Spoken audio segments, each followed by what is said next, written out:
Berapa banyak orang yang membaca Al-Quran sedang Al-Quran lagi melaknat dia. Dia membaca Al-Quran, tapi Al-Quran mengutuk dia. Apa yang dimaksud? Yaitu orang yang senantiasa perbuatannya bertentangan dengan apa yang dia baca. Dia membaca laknatullahi ala kadzibin, tapi dia berdusta. Allah mengutuk orang-orang yang zalim. Dia membaca Al-Quran ini dibaca fadilah, tapi kalau dia melaksanakan ancaman Allah, Al-Quran tersebut telah mengutuk dirinya. Allah melaknat orang-orang pemakan riba, sedangkan dia makan riba, Al-Quran telah mengutuk dia. Mereka yang senantiasa menenggak minuman keras, menenggak pil koplo, dia membaca Al-Quran, maka Al-Quran telah mengutuk dia. Terus gimana ini? Berarti kita nggak usah baca Al-Quran, kan begitu? Daripada Al-Quran mengutuk kita, kita tidak usah membaca Al-Quran, berarti begitu? Maknanya Al-Quran itu akan menuntun kita. Kita lihat aja Al-Quran, dilihat aja, nggak usah dibaca, dilihat aja, itu akan menuntun kita. Ini yang dimaksud adalah orang yang mengerti hukum, orang yang mengerti hukum tetapi tidak menerapkan. Orang mengerti hukum, bagaimana hukumnya jika engkau memiliki istri tidak memakai kerudung, nggak pakai jilbab, gimana hukumnya? Haram, dosa. Tapi engkau membiarkan istrimu tidak memakai jilbab, engkau dikutuk oleh Al-Quran. Engkau mengerti hukum jika seorang perempuan menggunakan parfum lalu sampai tercium oleh lawan jenisnya, maka zina. Ketika engkau membiarkan istrimu yang seperti itu, engkau dikutuk oleh Allah Subhanahu wa ta'ala, dikutuk oleh Al-Quran. Bismillahirrahmanirrahim. Alhamdulillahi rabbil alamin, wassalatu wassalamu ala asrafil anbiya'i wal mursalin, sayyidina wa maulana Muhammadin wa ala alihi wa sahbihi wa man tabi'ahu bi ihsanin ila yaumiddin. Subhanaka la ilma lana illa ma 'allamtana innaka antal alimul hakim. Rabbi shrah li sadri wa yassir li amri wahlul 'uqdatam min lisani yafqahu qawli. Assalamu alaikum warahmatullahi wabarakatuh. Faqala Rasulullah sallallahu alaihi wasallam, man ja'ala al-Qur'an amamahu qadahu ilal jannah. Beliau baginda Nabi Muhammad telah memberikan bisyarah, pertanda kepada kita. Barang siapa yang menjadikan Al-Quran ada di hadapannya, maka Al-Quran yang akan mempertanggungjawabkan dia untuk menuju kepada Allah Subhanahu wa ta'ala, atau membimbing dia menuju di jalan Allah Subhanahu wa ta'ala. Seseorang yang menggunakan Al-Quran sebagai pedoman hidupnya, sebagai referensi hidupnya, sebagai penuntun hidupnya, maka dia akan mendapatkan surga dunia dan surga akhirat. Makanya tidak ada satupun solusi yang bisa menyelesaikan permasalahan kita kecuali kembali kepada hukumnya Allah Subhanahu wa ta'ala. Wa man ja'allahu wara'a dhahirihi saqahu ilan nar. Dan barang siapa menjadikan Al-Quran di bawah punggungnya, maka niscaya Al-Quran akan menuntun dia menuju ke neraka. Neraka di sini bisa neraka dunia atau neraka akhirat. Neraka dunia seperti yang kita jelaskan di minggu yang lalu. Ini flashback sedikit. Seseorang yang sudah meninggalkan hukum Al-Quran, terutama adalah umat Islam. Umat Islam jika sudah meninggalkan Al-Quran, atau kadang umat Islam merasa sok lebih pintar dari Allah Subhanahu wa ta'ala, merasa lebih bijak dari Allah, sehingga mengkritisi hukum Al-Quran. Semisal ada orang mengatakan negara kita ini tidak cocok dengan hukum Al-Quran, dengan potong tangan, dengan hukum jinayah. Ini tidak cocok negara kita, adat budaya kita tidak cocok. Nah, ini orang yang benar-benar tidak mengerti agamanya. Jika sudah engkau tidak mampu untuk melaksanakan hukum Allah, tidak mampu melaksanakan perintah Al-Quran, jangan engkau menghinanya. Ini orang yang mengatakan tidak cocok buat negara kita, tidak cocok untuk wilayah kita. Ini orang sudah tidak mampu melaksanakan hukum Allah, menghina lagi Al-Quran. Hati-hati. Ngaku saja. Kalau engkau tidak mampu untuk melaksanakan perintah Allah, ngaku aja. Kalau kita tidak mampu, kita tidak cukup iman untuk melaksanakan hukum Allah, mengaku gitu aja, selesai sudah. Tidak usah mempolitisir, tidak usah berkata-kata yang untuk membela diri. Kalau Al-Quran tidak cukup, Al-Quran tidak bisa, ini menghina Al-Quran. Orang yang mengatakan seperti itu hukumnya murtad, dia keluar dari agama Allah. Hati-hati mengatakan menghina Al-Quran, Al-Quran tidak cocok, Al-Quran begini, ini orang yang tidak beriman, orang yang mengatakan demikian. Jadi harus benar-benar dipahami bahwa di negara kita ini tidak ada hukum yang melawan Al-Quran. Jadi hukum yang ada di negara kita ini semuanya sesuai dengan Al-Quran, semuanya sesuai, tetapi tidak lengkap. Hukum yang ada di Indonesia ini sudah mendekati hukum Al-Quran. Apa sebab? Ada tim ro'yahnya, iya kan? Ada tim ro'yah, Ro'yatul Hilal, melihat bulan, menentukan tanggal Idul Fitri, menentukan tempat pemakaman, ada tim untuk jenazah dan lain sebagainya, sudah diatur di dalam negara kita, termasuk haji. Ini kan hukum Al-Quran, ini haji diatur oleh negara kita.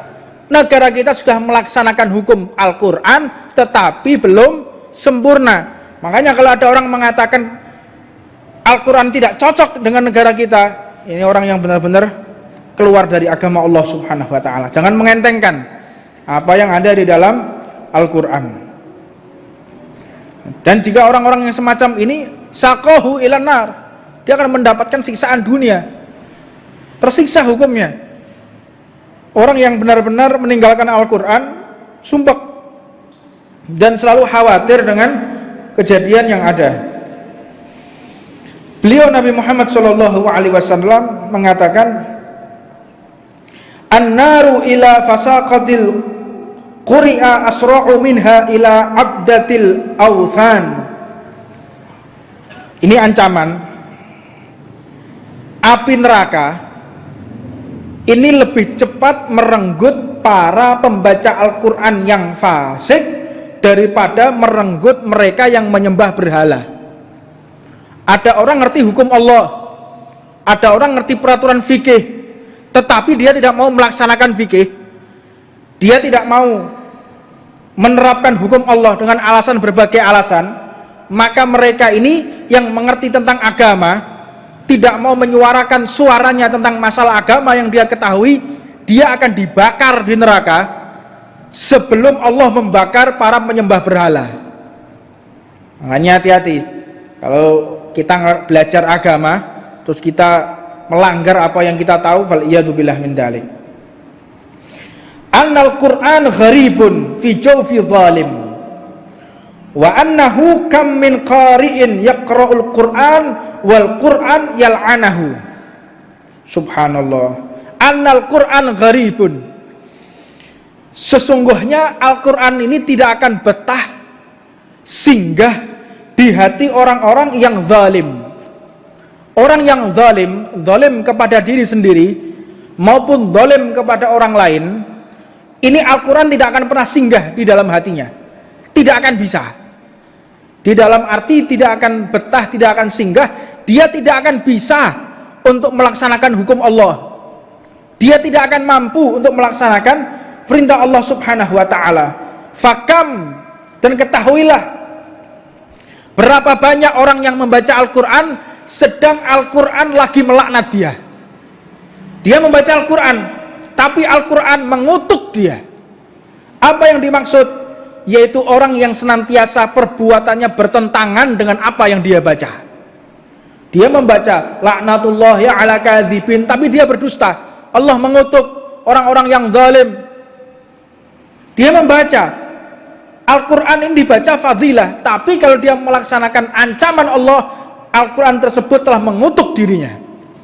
Allah melaknat orang-orang pemakan riba, sedangkan dia makan riba, Al-Quran telah mengutuk dia. Mereka yang senantiasa menenggak minuman keras, menenggak pil koplo, dia membaca Al-Quran, maka Al-Quran telah mengutuk dia. Terus gimana ini? Berarti kita nggak usah baca Al-Quran, kan begitu? Daripada Al-Quran mengutuk kita, kita tidak usah membaca Al-Quran, berarti begitu? Maknanya Al-Quran itu akan menuntun kita. Kita lihat aja Al-Quran, dilihat aja, nggak usah dibaca, dilihat aja, itu akan menuntun kita. Ini yang dimaksud adalah orang yang mengerti hukum, orang yang mengerti hukum tetapi tidak menerapkan. Orang mengerti hukum, bagaimana hukumnya jika engkau memiliki istri tidak memakai kerudung, nggak pakai jilbab, gimana hukumnya? Haram, dosa. Tapi engkau membiarkan istrimu tidak memakai jilbab, engkau dikutuk oleh Al-Quran. Engkau mengerti hukum, jika seorang perempuan menggunakan parfum lalu sampai tercium oleh lawan jenisnya, maka zina. Ketika engkau membiarkan istrimu yang seperti itu, engkau dikutuk oleh Allah Subhanahu wa ta'ala, dikutuk oleh Al-Quran. Makanya ilmu ini jangan cuman kita tambah, ilmu ini jangan cuman kita pelajari, tapi diamalkan, diterapkan. Karena ketika kita menuntut ilmu tanpa ada penerapan, tanpa ada pengaplikasian, justru akan membuat kita semakin jauh dari Allah Subhanahu wa ta'ala. Al-Imam Maimun bin Mahran radhiyallahu ta'ala anhu, beliau mengatakan banyak seseorang ini yang membaca Al-Quran tetapi Al-Quran justru melaknat dirinya. Maka beliau ditanya, apa maksud ini? Orang baca Al-Quran tapi malah melaknat Al-Quran tersebut. Beliau menjawab bahwa laknat Allah bagi para pendusta, sedangkan yang membaca adalah seorang pendusta. Ia membaca tentang masalah ancaman Allah, sedangkan dia melaksanakan segala yang telah diancamkan oleh Allah Subhanahu wa ta'ala. Maka Al-Quran menjadi pengutuk buat dia. Disebutkan dalam hadis, innal munafiqil ladzi yaqra'ul Qur'an mathalahu mathal raihanah rihuha thayyibun wa ta'muhu murrun. Orang yang membaca Al-Quran, ada orang munafik membaca Al-Quran, ini diibaratkan oleh baginda Nabi Muhammad seperti semerbak bau wangi tetapi rasanya pahit. Ada seseorang yang ada 3 kategori di dalam kitab Nasoih Diniyah yang lain itu disebutkan oleh Imam Haddad. Seseorang itu ketika membaca Al-Quran lalu dia menerapkan, ini seperti buah yang manis seperti buah yang manis dan baunya wangi. Ini orang baca Quran juga menerapkan. Ibarat yang kedua, orang berbau wangi tapi rasanya pahit. Ini adalah orang munafik, baca Quran tapi tidak mengaplikasikan. Ada juga yang baunya tidak sedap dan rasanya pahit. Ini orang yang sudah tidak mau baca Quran, sudah gitu tidak mau juga mengaplikasikan Al-Quran. Ini wis pahit, ambune gak enak ya. Ini diibaratkan seperti itu. Ana aqwaman yaqra'ul Quran kama unzila. Sesungguhnya ada kelompok yang membaca Al-Quran seperti saat diturunkan. Wa annahu la yujawwizu taraqihum yamruquna minal Islam kama yamruqu syahmu min zamani. Sesungguhnya Ada sekelompok orang yang membaca Al-Quran seperti ketika Al-Quran diturunkan, tetapi bacaan itu tidak melewati batas tenggorokan mereka. Ini diibaratkan seseorang ketika melihat anak panah yang keluar melesat dari busur panahnya. Itulah orang-orang yang membaca Al-Quran tetapi dia tidak melaksanakan apa yang telah Al-Quran perintahkan. Fal'iyadu billah min dalik. Makanya kata Allah Subhanahu wa ta'ala di dalam satu hadis sebutkan oleh baginda Nabi Muhammad, khairukum man ta'alamal Qur'an wa 'allamahu. Termulianya kalian, saking tingginya orang yang mengerjakan ini, sambil mengatakan khairukum, yang paling mulia di antara kalian adalah orang yang belajar Al-Quran dan mengajarkannya. Belajar ngaji, mengajarkan isi Al-Quran, termasuk fikih, ini juga isi Al-Quran, termasuk hadis, nahwu, orang belajar baca kitab, ini definisi akar-akar daripada bacaan Al-Quran, ranting-ranting, dahan-dahannya Al-Quran itu hukum fikih. Pusatnya adalah pada pohon tersebut, yaitu Al-Quran. Makanya Al-Imam Sufyan Ats-Tsauri rahimahullahu ta'ala wa ardhah, beliau ditanya, wahai Imam, siapakah orang yang paling engkau sukai? Imam Sufyan Ats-Tsauri, maka dijawab, orang yang belajar Al-Quran. Mau belajar Iqra, yang belum bisa baca Quran, masih tersendat-sendat baca Al-Quran, jangan sesekali kita malu untuk belajar membaca Al-Quran. Kalau engkau melihat ada orang yang belajar Al-Quran, beliau ditanya, lalu ada orang yang jihad di jalan Allah, mana yang lebih engkau cintai? Beliau menjawab, tentu aku lebih memilih orang yang membaca Al-Quran. Apa sebab di antara kita ini susah untuk melaksanakan istiqomah? Kita susah untuk melaksanakan istiqomah. Nilai ibadah itu yang paling baik ada pada istiqomah, bukan ada pada jumlah. Ada seseorang tahajud mulai jam 1 malam sampai subuh baca Quran sampai terbitnya matahari. Terbit matahari dia sholat isyraq, sholat yang sesaat. Di sholat isyraq itu ibadah umroh, seperti umroh dan haji makbul bersama Rasulullah. Kapan itu waktunya? Ketika orang selesai sholat subuh, dia tidak melakukan aktivitas apapun kecuali hanya beribadah sampai terbitnya matahari 10 menit.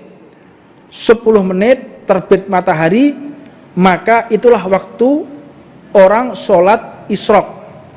Dan waktunya cuma 10 menit sampai 15 menit. Cuman itu aja. Jadi lebih dari 15 menit sudah masuk waktu duha. Jadi waktunya cuma sedikit aja. Sebelum waktu duha, antara terbit matahari ke duha, itu ada namanya waktu isyraq. Jika orang melaksanakannya, maka seperti haji dan umroh bersama Nabi Muhammad. Dan ini dilakukan selama 1 minggu, dibandingkan dengan orang cuman membuka mata, membaca Bismillahirrahmanirrahim, tidur lagi selama 1 tahun lebih afdal dia yang cuman membuka mata dan membaca Bismillahirrahmanirrahim. Jadi letak keutamaan ibadah bukan pada jumlah, tapi bagaimana ketika kita istiqomah. Makanya kalau belajar tahajud, orang kalau mau tahajud, dia mulai tahajud itu apa sih? Apakah harus sholat? Tidak. Tahajud itu bukan harus orang ambil wudhu sholat, tidak. Qiyamul lail, mendirikan malam atau mengisi malam. Yang dimaksud adalah orang yang mengingat kepada Allah pada saat malam hari. Dalilnya, ada dalil dari Sayyidina Abu Bakar, ada dalil dari Sayyidina Umar bin Khattab. Apakah tahajud itu harus tidur dahulu? Ini pernah ditanya oleh Sayyidina Abu Bakar dan pernah juga ditanya oleh Sayyidina Umar. Sayyidina Umar bertanya, Rasulullah, aku senantiasa qiyamul lail, tapi aku ini tidak pernah tidur. Maka apa jawab Rasulullah? Engkau orang yang hati-hati wahai Umar. Orang yang hati-hati agar tidak keluar dari tahajud, agar tidak meninggalkan tahajud. Sedangkan aku ya Rasulullah, kata Sayyidina Abu Bakar, aku tidur dulu. Dijawab oleh Rasulullah, sesungguhnya engkau adalah orang yang kuat imannya di hadapan Allah Subhanahu wa taala. Jadi ada dua hukum. Jadi qiyamul lail itu mengisi malam, boleh dengan tidur, boleh juga dengan tidak tidur. Maka untuk seseorang, kiat-kiat seseorang agar istiqomah tahajud, caranya adalah jangan langsung sholat, jangan langsung ambil wudhu, sholat, baca Quran sak minggu mulai, tak jamin aku gak disi kerso sak minggu. Makanya orang kalau mau tahajud, tahan dulu nafsu kita, bangun, nggak usah turun dari tempat tidur, membaca Bismillahirrahmanirrahim, tidur lagi. Dan itu laksanakan jangan sampai putus selama 1 bulan atau 40 hari. 40 hari kita kuat, tambah lagi dengan bacaan Al-Fatihah. Bangun, Bismillahirrahmanirrahim, Alhamdulillahirabbil alamin, amin sampai terakhir. Bisa tambahkan 2 bulan atau 80 hari. Bisa atau tidak kita 80 hari dengan bangun membaca bismillah dulu 40 hari, istiqomah, tambahkan dengan Al-Fatihah. Jangan langsung turun sholat ambil wudhu sak minggu iki model sing model-model kayak ngono ya. Karena setan tuh tahu Pak strategi manusia. Manusia itu gampang jenuh, gampang sumpek, gampang bosen. Makanya ketika ada orang karep apa tahajud, didorong sama setan. Ayo tahajud, ayo tahajud. Begitu sak minggu wis ya mari koyo mau berangkat majelis istiqomah melok majelis di majelis kono melok majelis nang dindi tapi saulan tok ya mari ngono balik meneh nek warung kopi. Iya kan kebanyakan seperti itu, semangat datang majelis, semangat majelis ana hadir, majelis ini hadir, setelah bosan ya ayo wis balik ndelok TV maneh ya, telenovela maneh ya, lihat apa lagi, lihat film lagi. Makanya istiqomah, yang penting itu istiqomah. Jadi tidak ada kemuliaan, makanya dikatakan istiqomah khairun min alfi karomah. Keramat istiqomah itu lebih dari 1000 keramat. Keramat gede, senembus tembok, iso ngilang ya. Itu tidak ada bandingannya dengan orang yang istiqomah di jalan Allah. Istiqomah. Makanya kalau tahajud ya istiqomah. Baca bismillah, Al-Fatihah bisa 80 hari, maka ketika menginjak 120 hari dengan wudhu baca bismillah, Al-Fatihah, berangkat wudhu, bisa baru sholat. Makanya metode ini 1 tahun kita diajarkan sama Habib Jamal dulu kayak begitu. Habib Jamal itu anak-anak santri-santri yang baru digepui sama beliau, jangan ikut sholat dulu, jangan, baca bismillah dulu, tidur lagi. Apalagi dulu waktu masih di Batu ya, Batu dingin dulu, Batu dingin luar biasa dinginnya dulu, enggak seperti sekarang kondisi pondoknya. Dulu kita keadaan ekonomi yang setengah mati, mangane sego mbek uyah tok ya, bukan mau mengeluh, tidak, tetapi semua itu pasti akan ada masanya. Singkat cerita, istiqomah ini harus kita lalui. Dengan kita melalui keistiqomahan ini, engkau akan menjumpai kemuliaan dari Allah. Istiqomah di semua perkara. Contoh istiqomah pakai kopiah, istiqomah pakai sarung, istiqomah pakai serban. 40 hari engkau akan memiliki karomah di hadapan Allah. Ini janji guru-guru kita. Engkau mau pakai kopiah 40 hari, duduk nggak kopiah turu gawe atus gawe lo ya. Maknanya kita menghidupkan ihya sunnah, menghidupkan sunnah dengan pakaian Rasulullah. Kita keluar pakai kopiah, pakai sarung, untuk kita syiar. Kita belum bisa berdakwah, kita belum bisa ceramah, tampakkanlah bajunya Nabi Muhammad. Saya berdakwah dengan sarung ini, saya berdakwah dengan surbanku, saya berdakwah dengan senyumanku, istiqomah, maka engkau akan mendapatkan karomah dari Allah Subhanahu wa ta'ala. Setelah kita istiqomah, maka engkau akan ketagihan. Istiqomah itu nagih, Pak. Tak percaya sampean. Sampean delok wong sing ngerokok. Wong sing ngerokok itu pertama enak apa gak? Ono ceritane wong rokokan langsung seneng. Ada? Ada. Iya toh? Orang ngerokok itu watuk-watuk dhisik, istiqomah deh. Lama-lama tambah enak akhirnya apa? Ketagihan, kecanduan ya. Iki lho. Ngerokok lho sing gak enak, langsung ndak enak. Itu kalau istiqomah bisa menjadi enak. Nah, apalagi kalau kita tahajud, kita sholat di masjid, kalau sudah istiqomah, wah bahagia sekali kita.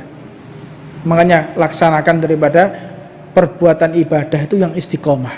Di majelis jangan sampai kita tinggalkan. Setiap minggu, setiap Senin malam Selasa itu ada majelis di sini.